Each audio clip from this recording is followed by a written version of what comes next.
មិនទាន់ចប់ទេបងប្អូនតាក់ទងទៅនឹងសង្គ្រាមទីផ្សារតម្លៃផ្លែទុរេននៅក្នុងប្រទេសថៃបងប្អូនអរគ្នាដែលមើលវីដេអូនេះប្រកាសជាឆ្ងល់ថាហេតុអីបានជាលើកនិយាយអំពីបញ្ហានេះមកម្ដងហើយម្ដងទៀតប៉ុន្តែវាមានចំណុចសំខាន់ដែលបងប្អូនគួរតែចែករំលែកហើយបងប្អូនគួរតែដឹងដោយសារតែការពីម្សិលមិញ PewDiePie ដែលជាអ្នកលក់អនឡាញដ៏ល្បីល្បាញនៅក្នុងប្រទេសលេខ2ហ្នឹងគាត់បាន live លក់ផ្លែទុរេនមួយផ្លែ100 បាតអញ្ចឹងអត់ខ្វល់ថាផ្លែទុរេនហ្នឹងប្រហែលគីឡូអីប្រហែលគីឡូដឹងតាលក់អូតូម៉ាទិកគឺ100 បាតតែម្ដងដែលចំណុចនេះហើយធ្វើឲ្យកសិករក៏ដូចជាឈ្មួញរកស៊ីជួញដូរផ្លែទុរេនគឺក្តៅស្លឹកត្រចៀកព្រោះតែការធ្វើទីផ្សារខុសរបៀបខុសស្ថានភាពមួយវិញទៀតបងប្អូនលើសពីការ live នេះដែរក៏គេបាននិយាយដែរថា PewDiePie ធ្វើការលក់អនឡាញកាលពីម្សិលមិញហ្នឹងគោលបំណងទី1គឺចង់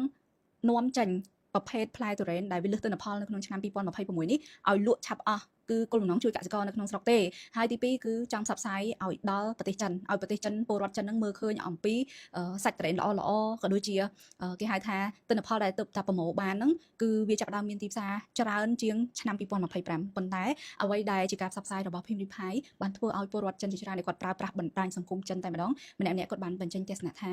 ទុរេនមានការធ្លាក់ថ្លៃនេះវាមិនមែនទៅជាចំណាប់អារម្មណ៍សម្រាប់ពលរដ្ឋចិនឲ្យចាប់អារម្មណ៍ទេដោយសារតែនៅក្នុងឆ្នាំនេះមានប្រទេសផ្សេងៗដូចជាវៀតណាមហ្វីលីពីនក៏គេបានដាំហើយប្រមូលទិន្នផលទុរេនហ្នឹងនាំមកប្រទេសចិនដែរអញ្ចឹងដូច្នេះ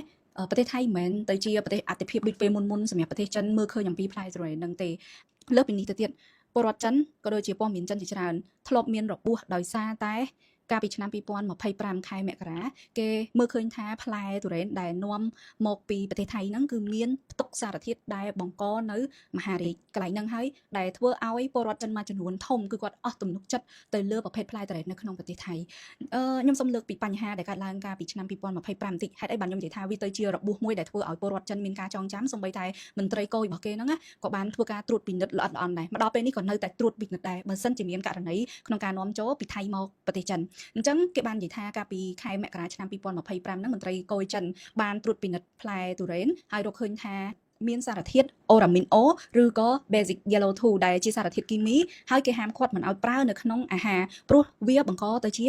ជំងឺមហារីកឬក៏ប៉ះពាល់ទៅដល់ថ្លើមសួតលំពេងហ្នឹងគឺសារធាតុហ្នឹងគឺវាយលុកខ្លាំងមែនទែនទៅដល់បញ្ហាសុខភាពហើយក៏គេបានយករូបភាពទុរេនដែលយកទៅជ្រលក់នៅក្នុងធុងពណ៌លឿងហ្នឹងគឺវាខុសពីធម្មតាដំបូងបងប្អូនឃើញទុរេនហ្នឹងពណ៌បៃតងឯងបៃតងរៀងខ្ចីដែរដល់ពេលជ្រលក់ទៅវាទៅជាពណ៌លឿងដោយដែលយើងមើលឃើញអញ្ចឹងមើលទៅដូចទុំហើយវាល្អមែនតើតែការពិតវាសុទ្ធតែជាទុរេនដែលមានការជ្រលក់ពណ៌ឬក៏ជ្រលក់ប្រភេទសារធាតុគីមីនឹងឯងអញ្ចឹងបន្ទាប់ពីមានវីដេអូហ្នឹងហើយក៏មានវីដេអូមួយទៀតតាក់ទងទៅនឹងបរិសុជនជាតិចិនម្នាក់គាត់បានទិញផ្លែទុរេនក្នុងតម្លៃ200 យួនដើម្បីមកសាកមើលតើទុរេនដែលគាត់ទិញនៅតំបន់របស់គាត់ហ្នឹងមានបញ្ហាដូចដែលគេលើកឡើងដែរឲ្យបងប្អូនឃើញនៅក្នុងវីដេអូអញ្ចឹងនៅពេលដែលគាត់បានពុះឬក៏ជ្រៀកនៅផ្លែទុរេនហ្នឹងជាបំណែកហើយគាត់បានយកសម្បកទុរេនហ្នឹងទៅត្រាំនៅក្នុងទឹកបន្ទាប់មកយក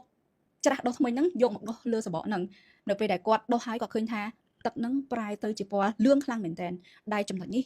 បង្ហាញឲ្យគាត់មើលឃើញថាវាគឺពិតជាសារធាតុគីមីបំផ្លាញនិងប៉ះពាល់ទៅដល់សុខភាពអ្នកបរិភោគ100%តែម្ដងហើយនៅពេលដែលគាត់បានធ្វើតេស្តហើយគាត់ក៏សម្រេចចិត្តបោះនៅផ្លែទុរេននឹងចោលគាត់អត់ស្ដាយលុយទេហើយគាត់ក៏អត់ចង់បរិភោគអីបន្តទៀតដែរចុងក្រោយហេតុផលតែមួយដែលគាត់បាននិយាយគឺគាត់ថាគាត់លែងហ៊ានទិញទុរេនប្រភេទហ្នឹងទទួលទានទៀតហើយព្រោះវាប៉ះពាល់ទៅដល់សុខភាពហ្នឹងហើយបងប្អូនអញ្ចឹងខ្ញុំនិយាយថានេះគឺជាស្នាមរបួសមួយដែលពលរដ្ឋចិនគឺគេមិនសូវត្រេកត្រអាលជាមួយនឹងផ្លែទុរេននៅក្នុងប្រទេសថៃនាឆ្នាំ2026ទេដូច្នេះនេះគឺជារឿងរ៉ាវមួយជ្រុងដែលធ្វើឲ្យប៉ះពាល់អារម្មណ៍ក៏ដូចជាធ្វើឲ្យពលរដ្ឋចិនមានការប្រុងប្រយ័ត្នអំពីផ្លែទុរេននៅក្នុងប្រទេសថៃចង់សាច់ទឹកដោះគោសាច់រមួតសាច់អីមិនក្រោយក៏លែងចាប់អារម្មណ៍ហើយព្រោះដោយសារតែ2025ធ្លាប់មានបានជាមួយនឹងទុរេននៅប្រទេសថៃ